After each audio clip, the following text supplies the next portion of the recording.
د هندستان کې یو لوی عالم داود غزنوی تیر شوی دی، سوانح غزنوی په نوم باندې مارکیټ کې کتاب ملاویږي. د مدرسې یو هندستان کې کسان رااله ویل حضرت جمعې د پاره یو استاد راولېږي چې موږ تل ته بیان وکړي. د یو مولا ولېږه ولته دغه واپس هغه مقتدیان رااله امام هغه داود غزنوی رحم الله الله هغه ته وی حضرت ستا کوم شاګرد چې دی اگر جمعې پورز یو فضل بکواسی خبره کړي د مونږ برداشت کړي نه، د هستا خیال هم ساتل دی، هغه تم سندې ویلي کړي مونږ التر د کار ختمو زمونږ په منبر د پاسه دی ناشته د مسلمانانو د لوی امام ابو حنیفه رحم الله په باره کې د بکواس کې خلق وځي او امام ابو حنیفه رحم الله له ټول شپارس ول حدیث ورتلا هغه د دومره لوی فقر حدیثو خلاف جوړ کړی دا د مسلمانانو یو دومره لوی امام په دې خبره هغه داود غزنوی رحم الله رجستر راوړو د خارج کړو مدرسې نه او ورسره یو جمله ویل دی به مرتد کیږي کافر کیږي و بیا بر دنیا نزي ټیک یو هفته پس دا کس قادیانه شو کم چې د عام کافرونو سخت کافر دي او بیا هغه نه پس وفات شو. یو کس ته پوښت کی حضرت علم د غیب خدا الله سره دی، عالم الغیب بل څوک نشته، علم غیب خاصه خداوندی ر تاسو ته پته ولګیدا چې دا سره به مرتد کیږي او بیا بمري. هغه فرمایل ول څو وخت چې دی امام ابو حنیفه رحم الله چې د الله لوی ولی دی، لوی دوست دی، بزرگ دی، داغه په باره کې ما واورید چې د بکواس کړي د الله د دوست په باره کې. نو ول حدیث قدسی زما ذهن تراغه چې من عادلی ولیا فقد اذنته بالحرب. ول ماوی چې الله په خپل د دې سړي سره د دشمنی اعلان کوي. نو ول د دشمنی اصول دنیا کې دادي چې که زما یو سړي سره دشمنی دا اول کوشش کوم چې د سره قیمتي څه کم دی چې هغه ختم کم هغه واخلم. نو علماوی چې مسلمان سره قیمتي څه ایمان ور سره دی، د دنیا حیثیت خود الله په دربار کې هیڅ نشته، نماشه د پر برابر حیثیت نه لري د الله په نس دنیا. نو علماوی چې مؤمن سره قیمتي څه ایمان ور سره دی، الله بردن ایمان اخلي او بې ایمان به د دنیا نزي. بلکې نن په دې 13 دور کې سلور 15 کاله مخ کې د دې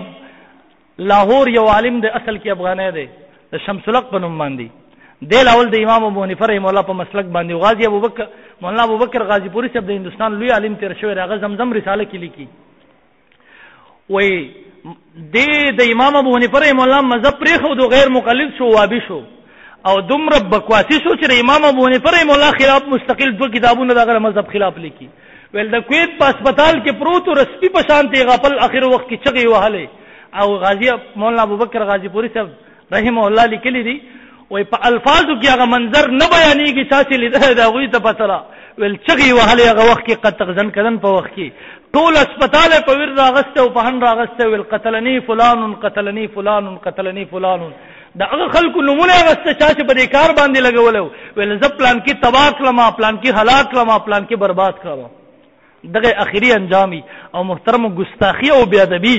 دغه خلکو په شان کې معمولی دا جبه خوځول بکواس کول یقیني خبره ده چې دې سړی پر دنیا نه د ایمان په حالت کې نه زیاده به مرتد کیږي ورنه خامخا به گمراه کیږي. او چې دلته به امام صاحب پسې خبري شروع کړي دا پیغور والا من الله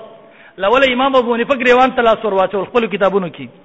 بیا بدبخت دې حتی ورسېدو وس اخیری دور کې انجام یې دغه وای او عمر فاروق رضی الله تعالی 50 فتوی د حدیثو خلاف ور کړی دي خبيث وس لګاره صحابو پسې وز د صحابو نه پس پر انبیو گریوان تلا سور چې مرتد کېږي به کافر بر دنیا نه زی. نو دا خیال ساتي محترمو خپل اسلاف سره محبت دا زمونږ د ایمان نه خدا که یو سره ستاره مخستا په سلب پسې غلطه خلق وځي د سره باس مکو را خله وغه خونه مات کا ستاسو ایمان دی پلار تاسو مشرک وای په پلار پسې څوک خبرې کوي ټوپک پسې راوړي ستاسو په سلب پسې څوک خبرې کوي ته ورته خان دي د دې سړي سره تعلقات ساتي. نو محترمو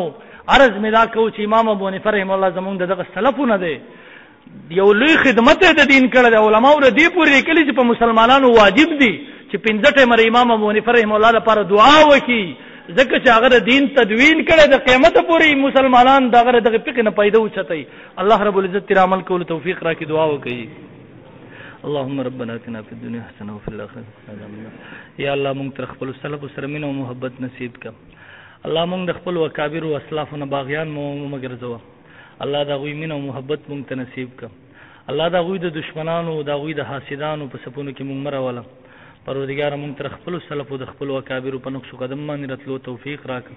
الله غو وخت پورې مرګ مراوله تر څو پورې نه چې تراځي شوی نه. وصلی الله تعالی علی خیر خلقی محمد و